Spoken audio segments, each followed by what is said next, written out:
What I'm trying to sort of, my argument here is the gospel writers, whoever they were, we don't first and foremost know who they were. Second, those who we were do writing, because the Catholic Church affirms who they are, and what the Catholic Church affirms, because it is divinely ordained, is so. So the papacy, those who are. You mentioned.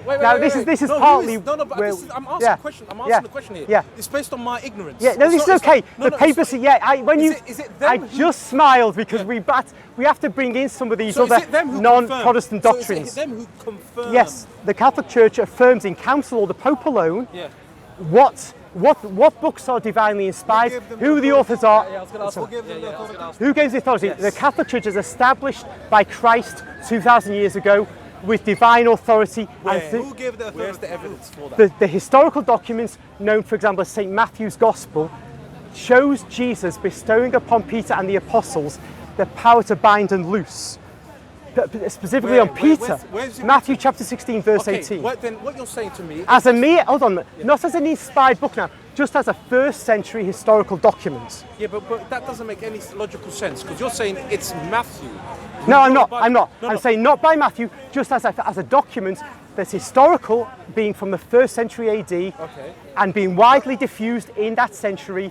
It states this: everywhere there is belief that there is a church established by Jesus. All the documents in subsequent centuries view that Jesus established a church, and every document, except there is a hierarchy, a priesthood, with a man at the top who happens to reside in Rome.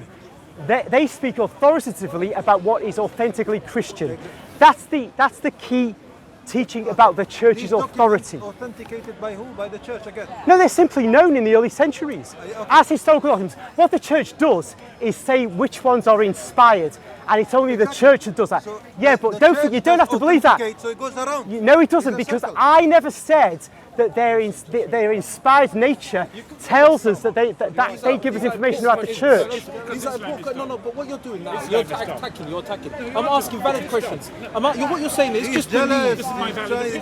Remember, I'm not saying that you must believe they're inspired. No way.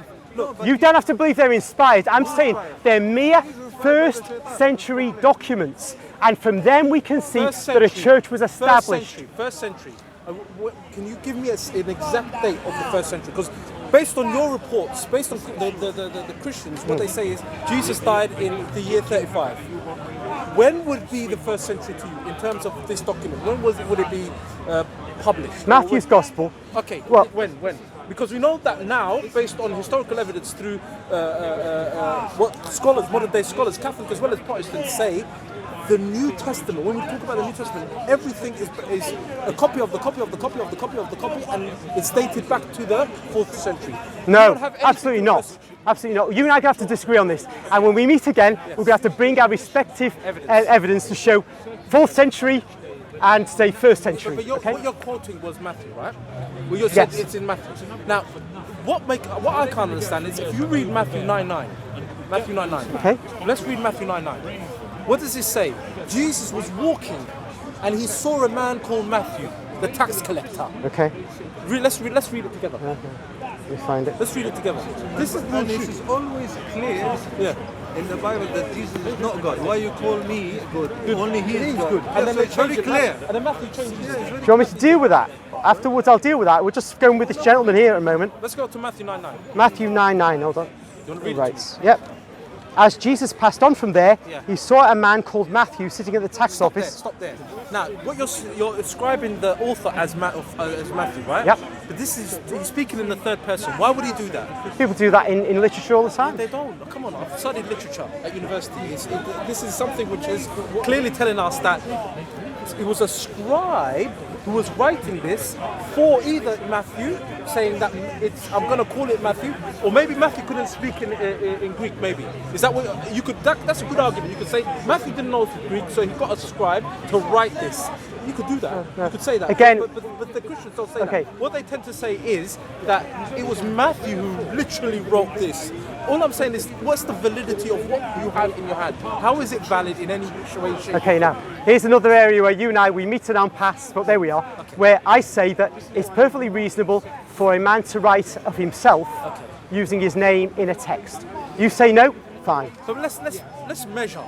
Now, Codex Sinaiticus, you can go to the British Library. I went there last year and I looked at the Codex Sinaiticus and I looked at the Matthew, the section where it's Matthew. It doesn't say according to Matthew at all. It doesn't say anything about the author being Matthew. Remember, I agreed with you about this. Yeah, no, but this is what I'm saying. I'm just using the evidences that I have based on look, if I have the evidence that what you're saying is the truth, I would most probably believe it.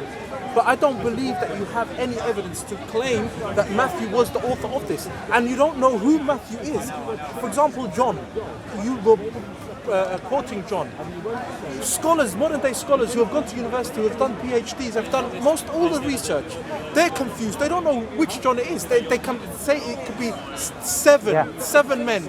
Okay. They say remember yes. I said, yes. Firstly, I don't need the names. Yeah.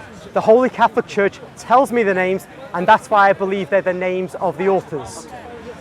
But secondly, dealing with this gentleman's point. Hold on, remember, I was dealing with this man's point. I was saying that the texts don't have to be treated as inspired by an unbeliever, because only believers will regard them as the inspired word of God. Yeah. Everybody else will simply treat them as documents from a particular historical epoch. You say 4th century, I say 1st century, and we parked that issue for the moment.